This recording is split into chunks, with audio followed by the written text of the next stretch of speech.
From divine Sistar of the Light, Raylene Brady, still pertinent, through the cosmic womb gates within and without, here on the surface of our earth the alchemizing of both celestial and inner earth physiology is sustained in us.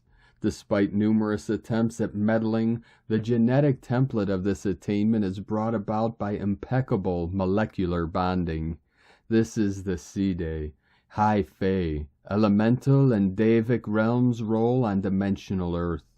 Those who continuously interface consciously within the dimensional overlays of our galaxy and the elemental structure of our earth are carrying out great tasks on behalf of humanity and beings within and on the surface of our planetary fields. Between solstice and equinox cycles, much that has been locked in the dark recesses of our psyche is brought to the light to be freed up and integrated, unified and restored. Our seasonal cycles are syncing up with greater cosmic cycles and their subsequent frequencies. Time is officially up on all things artificial. Although it is important to recognize ancestral DNA and integrate what lies within our planetary and off-planetary lineages, it is not only about us integrating for integration's sake, but more so a deep and lasting reclamation of self unto self. The divinity held in nature continues to support us in this unfoldment.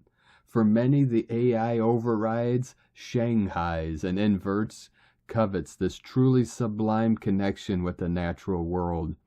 This integral transfusion, of which we all hold vibrational reference points for, must undergo conscious restoration to anchor in and fully arrive on the earth. This is and of itself sublimely reanimated in us all during this current ascension cycle. As we free ourselves through correct use of geomancy and alchemy, the elements are in turn freed from that which has been severed through artificial and institutional misuse, enslavement, and the raping of our precious resources, brought about by that which is trapped in an illusory fallen system. We have been systematically programmed to fear the inner earth. However, herein lies the source of our empowerment, vitality, and sovereignty. Do not panic, remain organic.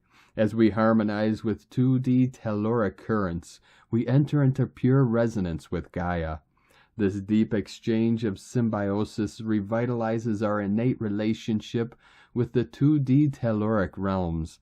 Much of the loving and careful preparation has already taken place for what continues to unfold at this juncture.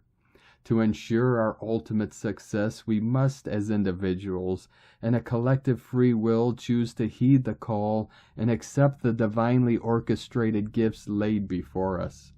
We are not only remembering the importance of our symbiotic relationship with the kingdom collectives, but our own metamorphic nature. The following timeline account serves in neutralizing many probable convergences. The Cathars saw Jesus as a realized person, directly accessible, therefore negating the power and purpose of the Church of Rome. When the mass slaughtering of the Cathars by the Roman and Draconian invasion took place during the siege of Montségur in France, they weren't ready for what came next. This was meant to bring about a massive fear-fueled timeline trigger event, which in part did. However, the divine codes held within the Cathars' actualized blood was successfully transfused as it saturated the soil. Instead, this had a positive polarizing effect as their self-realized nature enlivened the elementals and the telluric currents at a 2D through 4D level. The Cathars are protectors of the Mother Ark as part of the Ark of the Covenant, and are sanctioned with the ability to open the planetary stargates and reinstate creational codes stolen and replaced by NAA. The Cathar codes continue to activate the land and us as we release the fragmentation of phantom matrices and recapture through the understanding of what we hold in our own precious, pure blood codes and keys. The purity of this alchemizing creates a deep connection within the telluric currents pulsating in us all. The original Eucharistic elements are said to be authentically Assyrian ritual, the body and blood, bread and wine through the heart of the Christos, not the inversion coveted agenda version. The transubstantiation is an ingenious enactment brought about by symbiotic plants and heavenly and earthly elemental organic exchange.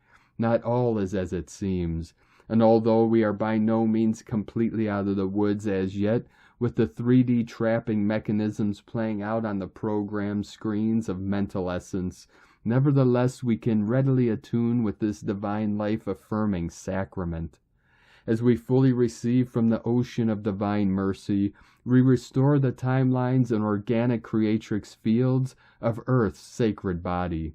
This supports us in catalyzing our personal and planetary prospects. Babylon, Babylon, blah, blah, blah. And as the distorted narrative continues to collapse under the weight of its own stupidity and absurdity, keep staying in your own lane, choosing your optimal timeline and reality. May grace and godhood prevail. Rise and shine, Homo Luminous, rise and shine. Raylene Brady.